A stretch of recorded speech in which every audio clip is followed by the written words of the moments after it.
আজ উচ্চ মাধ্যমিক শিক্ষার্থী বন্ধুদের জন্য যারা 2025 সালে উচ্চ মাধ্যমিক পরীক্ষা দিচ্ছ তাদের জন্য WBHS টেস্ট পেপারের 5 নম্বর স্কুলের সেটটির তোমাদের প্রশ্নোত্তর সমেত আলোচনা করছি। তোমরা সম্পূর্ণ ভিডিওটি না টেনে দেখে নাও। MCQ SCQ উত্তরগুলো দ্রুত মিলিয়ে নাও। এছাড়াও কিন্তু এর আগে তোমাদের 16টি স্কুলের প্রশ্নপত্র অলরেডি দেওয়া আছে আমার এই চ্যানেলে। তোমরা আমার এই চ্যানেলে প্লেলিস্টে গিয়ে সম্পূর্ণ ভিডিওগুলো দেখে নাও। আর ভিডিওগুলো অবশ্যই তোমরা দেখবে আর বেশি বেশি করে শেয়ার করবে তোমার বন্ধুদের সাথে, যাতে তারা এটা পেয়ে অনেক বেশি উপকৃত হয়। এরকম ধরনের আরও নতুন নতুন ভিডিও পেতে তোমরা কমেন্টে জানাও। আর 1 থেকে 1.5 মাস পরেই কিন্তু তোমাদের উচ্চ মাধ্যমিক পরীক্ষা শুরু হচ্ছে, তাই তোমরা মোটেও অবহেলা করে অন্তত এই কটা দিন তোমরা মনোযোগ সহকারে পড়াশুনো করো, প্র্যাকটিস করো। আর বেশি বেশি করে তোমরা তোমাদের যে সাবজেক্টগুলো আছে প্রত্যেকটা সাবজেক্টের উপরে ভালো করে পড়াশুনো করো। আর দেখবে এই ধরনের টেস্ট পেপারগুলো যদি তোমরা সলভ করো তাহলে তোমাদের পরীক্ষায় কোনো অসুবিধা হচ্ছে না। এরকম ধরনের ভিডিও আরও নতুন নতুন পেতে অবশ্যই আমার চ্যানেলটিকে সাবস্ক্রাইব করে রেখো। যারা আমার চ্যানেলটি সাবস্ক্রাইব করেছে তাদেরকে অনেক অনেক ধন্যবাদ। অলরেডি যারা চ্যানেলটি সাবস্ক্রাইব করেছে আর যারা এখনও চ্যানেলটি সাবস্ক্রাইব করেনি অবশ্যই চ্যানেলটি সাবস্ক্রাইব করো। আজকে তোমাদের শুরু করছি ইতিহাসে WBHS টেস্ট পেপারের একটা গুরুত্বপূর্ণ সেট। এর আগে তোমাদের 16টি দেওয়া আছে, এটা কিন্তু তোমাদের একটা গুরুত্বপূর্ণ সেট। এছাড়াও বিভিন্ন সাজেশান দেওয়া আছে, তোমরা আমার চ্যানেলের প্লেলিস্টে গিয়ে সম্পূর্ণ ভিডিওগুলো দেখে নাও। এখানে একের দাগ কী বলছে, বিকল্প উত্তরগুলির মধ্য থেকে সঠিক উত্তরটি বেছে নিয়ে লিখতে হবে। এখানে তোমরা জানো তোমাদের কিন্তু 24টি MCQ থাকবে, 24টির উত্তর করতে হবে। তোমরা MCQ-এর উত্তরগুলো দ্রুত প্র্যাকটিস করে নাও। এর আগে সেটগুলো কিন্তু মোস্ট ইম্পর্টেন্ট, প্রত্যেকটা সেট কিন্তু তোমাদের কাছে মোস্ট ইম্পর্টেন্ট। তোমরা প্রত্যেকটি এখানে একের দাগ কী শুরু হচ্ছে দেখো, ইতিহাস একটি বিজ্ঞান, এর বেশিও নয় কমও নয়, এটি কারুক্তি। তোমরা প্রশ্নপত্র MCQ-গুলো আমি আর বলছি না, কারণ প্রত্যেকটা সেটে MCQ-গুলো মিলিয়ে যাচ্ছে, সেই জন্য কিন্তু আমি আর বলছি না। তোমরা এগুলো একটু দ্রুত দেখে নাও।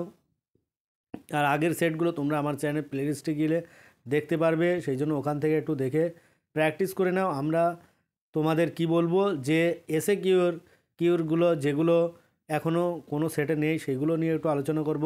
এর আগের সেটে যেগুলো আছে সেইগুলো আমি আর বলছি না, কারণ তোমরা আমার চ্যানেলের প্লেলিস্টে গিয়ে বাকি ভিডিওগুলো ওখান থেকে দেখে নেবে। এখানে আমি সরাসরি 2-এর দাগে আসছি। নিম্নলিখিত প্রশ্নগুলি সংক্ষেপে উত্তর দিতে হবে, বিকল্প প্রশ্নগুলি লক্ষণীয়। এখানে তোমরা জানো যে তোমাদের 16টি SAQ প্রশ্ন থাকবে, 16টিরই কিন্তু উত্তর করতে হবে। তাই তোমরা প্রত্যেকটি প্রশ্নপত্র ভালো করে দেখো, খুঁটে খুঁটে প্র্যাকটিস করো। তোমরা এই যে আমি 16 থেকে 17টি সেট, আজকে তোমাদের এই 17টি সেট তোমাদের সাথে শেয়ার করছি, এগুলোই যদি তোমরা ঠিকঠাক প্র্যাকটিস করো শর্ট প্রশ্নগুলো, তাহলে আমি এটা তোমাদের কাছে বলতে পারি বা আশাবাদী যে তোমরা কেউ ফেল করবে না। আশা করছি 80%-এর ওপরে তোমরা কিন্তু নম্বর পাবেই। তোমরা যদি এইগুলো ঠিকঠাক ফলো করো, আমার সাজেশানে যে বড়ো কোশ্চেনগুলো দেওয়া আছে ওগুলো যদি তোমরা তৈরি করে যাও, 80 কেন 90%ও অনেকে আপ করবে। তোমরা সেই জন্য অবশ্যই আমার চ্যানেলের ভিডিওগুলো দেখো। এখানে কি বলছে, একের দাগ নতুন বিশ্ব বলতে কী বোঝো, এটা আমি আর বলছি না, কারণ এটাও কিন্তু তোমাদের আগে সেটে দেওয়া আছে। 2-এর দাগ কোন দেশ মশলা দ্বীপপুঞ্জ নামে পরিচিত, এটাও দেওয়া আছে, তাই বলে দিচ্ছি এটা হবে ইন্দোনেশিয়া। অথবা একটা কোশ্চেন আছে, কৃষ্ণাঙ্গরা শ্বেতাঙ্গ মানুষের বোঝা, এই ধারণাটি কে প্রচার করেন, এটা হবে রুডিয়ার্ড কিপলিং। এটাও কিন্তু এর আগে এসে গিয়েছে, তোমরা খেয়াল করবে। তারপরে 3-এর দাগ কে চীনে মুক্তদার নীতির প্রয়োগের কথা ঘোষণা করেন, এখানে মুক্তদার নীতি ঘোষণা করে জনে, কিন্তু প্রয়োগের কথা ঘোষণা করে ডেং জিয়াওপিং। তারপরে তোমরা দেখতে পাচ্ছ অথবা একটা কোশ্চেন আছে, লগ্নি পুঁজি কী, এটা আমি আর বলছি না, কারণ এটাও কিন্তু তোমরা আমার এই চ্যানেলে প্লে লিস্টে গেলে যে বাকি সেটগুলো আছে ওখানে এটার উত্তর পেয়ে যাবে।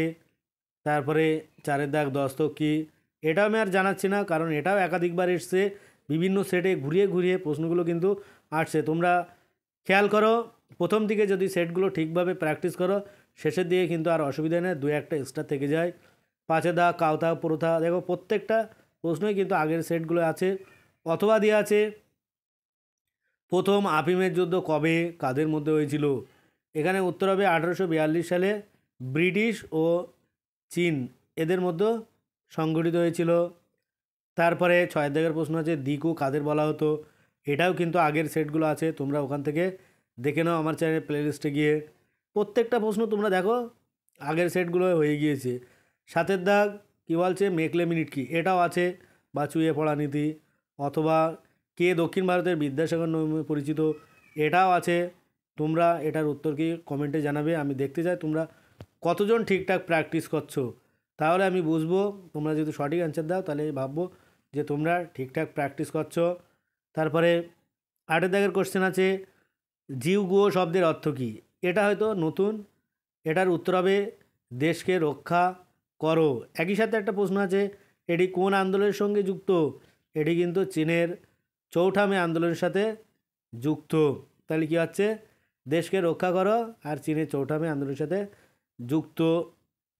তারপরে 9 দাগ মিরাট ষড়যন্ত্র মামলায় কতজন অভিযুক্ত ছিলেন, এটা হয়তো অন্যরকমভাবে প্রশ্ন ছিল মিরাট ষড়যন্ত্র মামলা থেকে, কিন্তু তোমাদের একটা প্রশ্ন দেবে হয়তো কয়েকজন অভিযুক্তের নাম, বা ব্রিটিশ যারা মিরাট ষড়যন্ত্র মামলা অভিযুক্ত ছিল তাদের নাম।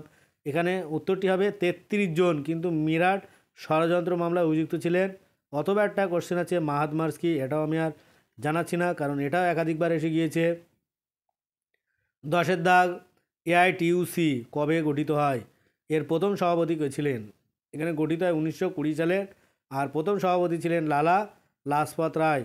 যারা আমার ভিডিওগুলো দেখছো আমারকে সাপোর্ট করছো তাদেরকে অনেক অনেক ধন্যবাদ। আর যারা এখনও পর্যন্ত আমার চ্যানেলটি সাবস্ক্রাইব করুন অবশ্যই তোমরা চ্যানেলটি সাবস্ক্রাইব করে পাশে থাকা বেল আইকনটি ক্লিক করে রেখো, আর যাতে পরবর্তী ভিডিওগুলো সবার আগে পেতে পারো। তারপরে 11 দাগ দেখো সিআর ফর্মুলা কী, চক্রবর্তী রাজা গোপালাচারীর যে ফর্মুলা, সেটা বারে বারে এইসব প্রশ্নগুলো আসছে, তোমরা দেখো এগুলো সেই জন্য বেশি বেশি করে প্র্যাকটিস করে রেখো।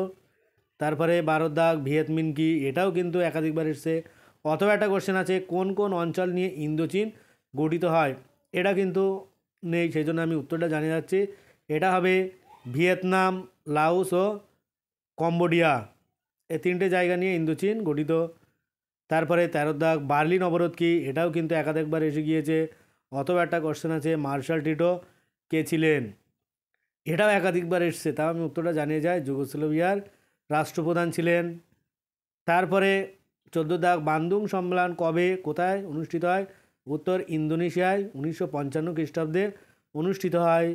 তাই 15 দাগ নেহরু মহলানবিশ মডেল কি, এটাও একাধিকবার আছে, তোমরা আমার চ্যানেলের প্লেলিস্টে যাও সেখান থেকে বাকি ভিডিওগুলো দেখে নাও। অথবা একটা কোশ্চেন আছে মিশ্র অর্থনীতি কী, উত্তর মিশ্র অর্থনীতি হলো এমন একটি অর্থনৈতিক ব্যবস্থা যেখানে সরকারি ও বেসরকারি উভয় খাতই থাকে। তারপরে সর্বশেষ প্রশ্ন 16 দাগ, তার আগে বলে রাখি তোমরা যারা এখনও পর্যন্ত আমার চ্যানেলটি সাবস্ক্রাইব করুন অবশ্যই চ্যানেলটি সাবস্ক্রাইব করে পাশে থাকা বেল আইকনটি ক্লিক করে রেখো। এখানে কী বলছে 16 দাগ কবে স্বাধীন আলজেরিয়ার আত্মপ্রকাশ ঘটে, এখানে উত্তর হবে 1962 সালে স্বাধীন আলজেরিয়ার আত্মপ্রকাশ ঘটে 5ই জুলাই। এই হচ্ছে তোমাদের 16টি এসিকিউর প্রশ্নপত্র, তোমরা ভালো করে এগুলো দেখো আর এগুলো বেশি বেশি করে প্র্যাকটিস করো। আগের সেটগুলো তো তোমরা অবশ্যই প্র্যাকটিস করবে, শুধু ইতিহাস নয়, বাংলা, রাষ্ট্রবিজ্ঞান, শিক্ষাবিজ্ঞান, দর্শন, ফিজিক্যাল এডুকেশন, বিভিন্ন বিষয়ের প্রশ্নপত্র তোমরা আমার চ্যানেলে পেয়ে যাবে। সেই জন্য সেগুলো পেতে সবার আগে চ্যানেলটি সাবস্ক্রাইব করে পাশে থাকা বেল আইকনটি ক্লিক করে রেখো।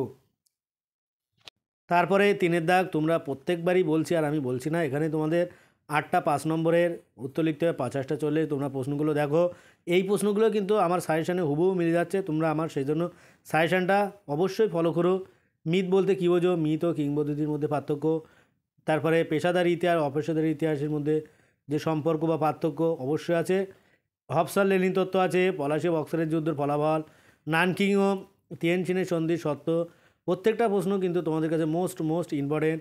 মন্টেগু চেমসফোর্ড সংস্কার আছে, মিরাট চন্দ্র মামলা, ভারত স্বাধীনতা, সুভাষচন্দ্র বসুর অবদান, সুয়েজ সংকটের কারণ ও ফলাফল আলোচনা করো, বাংলাদেশের মুক্তিযুদ্ধের সংক্ষিপ্ত পরিচয় দাও।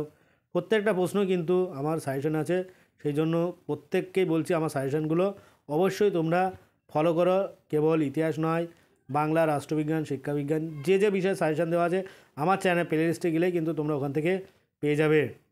আজ ভিডিওটি এই পর্যন্ত, পরের ভিডিও পেতে চ্যানেলটি অবশ্যই সাবস্ক্রাইব করো আর পাশে থাকা বেল আইকনটি ক্লিক করো। সকলে ভালো থাকো, সুস্থ থাকো, আর ভিডিওটি শেষ পর্যন্ত দেখার জন্য সবাইকে অনেক অনেক অভিনন্দন।